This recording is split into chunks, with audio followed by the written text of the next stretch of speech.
Kia ora koutou katoa, ngā mihi nui kia koutou. Thank you for the invitation to join you today. It is an incredible pleasure to be here amongst such fine company. I want to begin today by acknowledging His Royal Highness the Prince of Wales and Sir David Attenborough in creating what is becoming akin to the Nobel Prize for Innovation in Environmentalism. I'm also humbled to have been asked to speak on behalf of Prince William, who will instead join us virtually today. I am an exceptionally poor substitute, but I also know we all understand the need for His Royal Highness to be with his family at this time.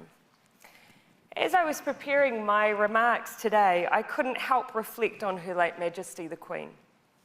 She is someone who was focused, committed, and demonstrated what could be achieved when you show fortitude and longevity. We need all those same characteristics to take on the environmental challenges ahead of us. But we're also at a crossroads in this difficult journey, where it won't just take our global collective will to create the scale of change required to turn around our environmental trajectory. It will also take innovation. The speed we need to move demands it. Innovation will also help us overcome some of the potential inequalities that may be a byproduct of rapid change. After all, innovation can be a great leveler as well as a source of advancement. And to help encourage and support such innovation is the Earthshot Prize.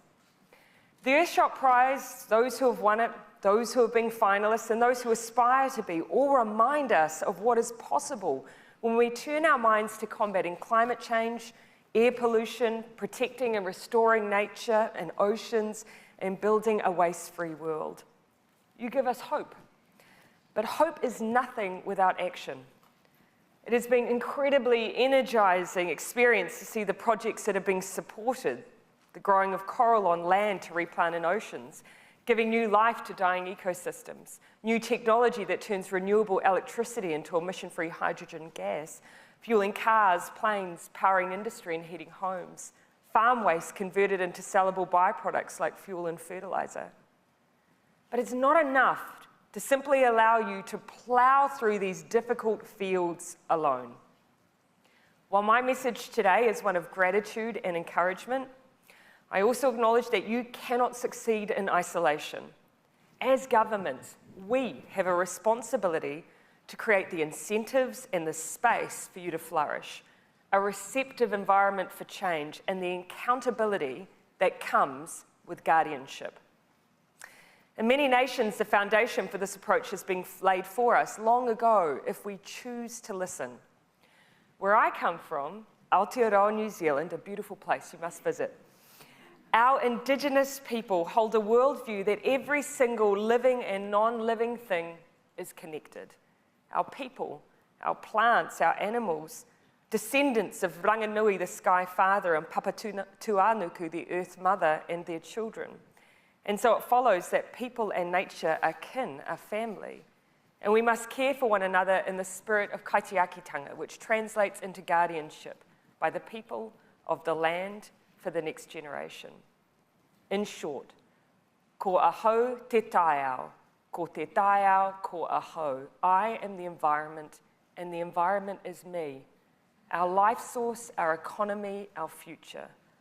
Now, I've seen this in action firsthand many times, not least in my own backyard, the Pacific, where the ocean is a source of protein, income, culture, and connection.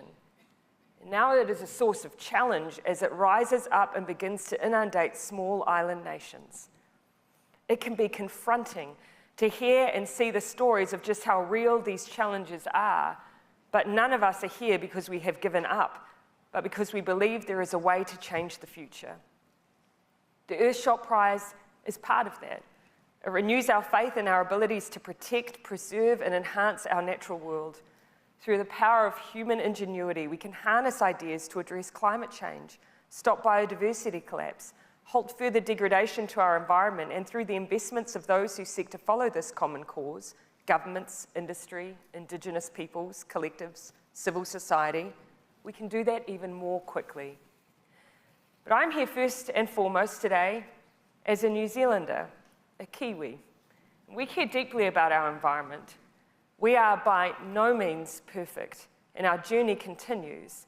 But we have in recent years established a goal in law to limit warming to no more than 1.5 degrees, ended the use of certain non-recyclable waste products, banned new offshore oil and gas exploration, set ourselves the goal of 100% renewable electricity generation by 2030, and committed to becoming the first country in the world to price agricultural emissions so that we now know our food is not just the best in the world, but the best for the world too.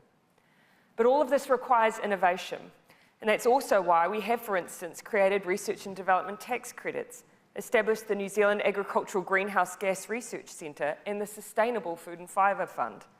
This fund has, for example, supported trials and research into a range of farm practices, including working with the likes of Silverfern Farms, who are helping individual farmers understand their carbon footprint. The information they've gathered has helped establish and verify a market proposition for low and zero carbon beef from New Zealand. Now, I know we think often of our challenges, but imagine for a moment what can be achieved by channeling our potential. A world run on green energy, producing food sustainably, better jobs, higher wages and skilled professions. A generation that for the first time in centuries witnesses a growing and thriving natural world. It's worth our energy, our investment, our commitment. And none of it needs to happen alone. The Sustainable Development Goals sit at the centre of the United Nations' 3 pillars of sustainable development: economic, social and environmental. Together, they serve as the unifying platform for intergovernmental action to address the crises we face. And they help us to reach beyond boundaries. I know that we're close to agreeing on an international treaty to protect biodiversity beyond national jurisdiction and to develop a global biodiversity framework. In this work, we can afford to be nothing less than ambitious. While political action is essential to achieving sustainable development goals, civil society and the private sector have an equally important role to play, especially in generating innovative approaches. The Earthshot finalists today, you embody that. And so I start where I began, by acknowledging and conclude by acknowledging you all, but also by reminding those that have the power and the levers to continue to create the environment for change we so desperately need. We cannot expect environmental innovation to happen in a vacuum, nor for good ideas to create change if they're not supported to flourish. We can all and should marvel at the ideas we see here today, but let us also remember that we have a role in helping pave the way for them as kaitiaki, guardians, because our children expect nothing less.